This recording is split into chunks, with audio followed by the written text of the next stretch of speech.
તારું નામ શું છે? મારું નામ ઉચેફ ગફ્ફારભાઈ ઉંડળ, ગામ રેવત, તાલુકો ઉના, જિલ્લો ગીર સોમનાથ. તારા પપ્પાએ શું ઘટના શું બની? આખી ઘટના શું હતી? જે અમારે 9 વીઘાની માંડવીનું વાવેતર હતું. 3 વીઘાનો એક કટકો છે ને એક 6 વીઘાનો કટકો છે. એમાં મગફળીનું વાવેતર હતું. તો કમોસમી વરસાદના કારણે એ પાક ધોવાઈ જતા બધોય પાક 9 વીઘાનો પાક ધોવાઈ ગયો છે અને પાલો અને માંડવી બધી બગડી ગઈ છે. એના ડિપ્રેશનમાં આવી ને મારા પપ્પાએ ગફ્ફારભાઈ કાલે સાંજે 6:15 ગાળામાં કૂવામાં પડી અને આત્મહત્યા કરેલી છે. એટલે એવું કંઈ ઘરમાં વાતાવરણ હતું? ડિપ્રેશનમાં હતા એટલે કંઈ વાતાવરણ એવું હતું, કંઈ બોલતા હતા? ના, ઘરમાં કંઈ એવું વાતાવરણ નહોતું, પણ આ કમોસમી વરસાદના કારણે પાક નિષ્ફળ ગયો ને એની કાયમ વાતું કરતા. એ કહેતા કે હવે આપણે શું કરશું ને મંડળી ઉપાડેલી છે ને આ કેમ પૂરું કર્યું ને હવે પાક આપણો નિષ્ફળ ગયો તો એ કઈ રીતનું પૂરું થાય. એ ઉપરથી લાગી આવતું કે એ ડિપ્રેશનમાં હતું. મેં ક્યારેક કૂવામાં ઝંપલાવ્યું પહેલાં કોઈ સુસાઇડ નોટ અથવા તો કોઈની સાથે કંઈ વાતચીત કરી હોય, મોબાઈલમાં ક્યાં કોઈ એવું? ના, સુસાઇડ નોટ ક્યાંય અમને હજી સુધીમાં મળી નથી. વાતચીત કરેલી છે પણ એ બહુ નોર્મલ છે. મારી હારે તો નથી થઈ, પણ એને એક મિત્ર છે કાળુભાઈ કરીને, એની હારે 3 કે 3.5 ગાળામાં થઈ હતી. એ વાત થઈ હતી કે શું કરો કાળુભાઈ, આમ કામ છે ને એ પ્રમાણે. પછી કાળુભાઈને એક કામ હતું એટલે એણે ફોન પછી કટ કરી દીધો. પછીની કોઈ પોલીસમાં લખાયું છે કે કઈ રીતે મરણ થઈ ગયું? હા લખાવેલું છે પોલીસમાં કે આ રીતનું સુસાઇડ કરેલું છે. કારણ શું? કારણ લખાયું? કારણ આ આપણે પાક નુકસાન. સમા રિટાયર્ડ પ્રિન્સિપાલ.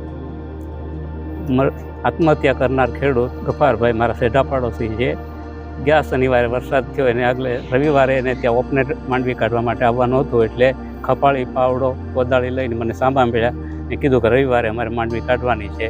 ને એ જ સાંજે વરસાદ થયો ને પછી 2 વાર મને મળ્યો તો એક જ વાત થતી હતી કે નથી નિરણ, નથી દાણા કે નથી પૈસા, બધો જ પાક નિષ્ફળ ગયો. ગાયને નાખવું શું? સમાભાઈ, આ જે એના આત્મહત્યા કરી પહેલા તમારે કોઈ વાત થઈ એમની જોડે? હા, મેં કાલે 3:20 એને ફોન કર્યો હતો કે હું ગીરગઢડા જાઉં છું તો મારી સાથે આવ, થોડોક ફરવા જાય. તો કે મારે નિરણ જરાય નથી, સુકેલી નથી, તો ક્યાંકથી નિરણનો બંદોબસ્ત કરવા માટે ગાય ભૂખી છે, નિરણ વાટવા એટલે મારી સાથે ન આવ્યો. તમને શંકા છે કે આ પાક નિષ્ફળ ગયો એમાંથી આત્મહત્યા? હા, એને મારી સાથે 2-3 વાર એ બાબતમાં ચર્ચા થઈ હતી. મેં એને કીધું કે ભાઈ આ એકનું નથી, બધાનું છે ને 1 વર્ષ. પણ તો કે દીકરીના કાલે લગ્ન આવી જશે, આ કોકના ઉછીના લીધા એના કઈ રીતે દેવા, નિરણ નથી કે દાણાય નથી. ઓકે, તમારો પરિચય? રેવત ગામના સરપંચ ભીખાભાઈ રામસિંહભાઈ સંડેરા. આ બનાવ કાલે 5:30 વાગે ઘરેથી ગફ્ફારભાઈ વાડીએ જવાનું કહી ઘરનાને નિરણ લેવા માટે નીકળી ગયા. હવે 2 થી 3 કલાકનો ટાઈમ લાગ્યો, ઘરે ન આવ્યા. એટલે ઘરનાએ તપાસ ચાલુ કરી કે હજી ખેતરથી કેમ નથી આવ્યા. એટલે શોધખોળ કરી, આખી આ બધી બાજુની સીમ જોયું, ક્યાંયથી મેસેજ ન મળ્યા. પછી છેલ્લે ગોતતા અહીં વાડીએ આવ્યા તો તેમનું શર્ટ, મોબાઈલ અને બૂટ આ એના રૂમની અંદર હતું. એટલે તેથી લઈને અમને બધાને શંકા વ્યક્ત થઈ કે ભાઈ આપણે આ કૂવાની અંદર શોધખોળ કરીએ. હવે આખો કૂવો જામ ભરેલો હતો.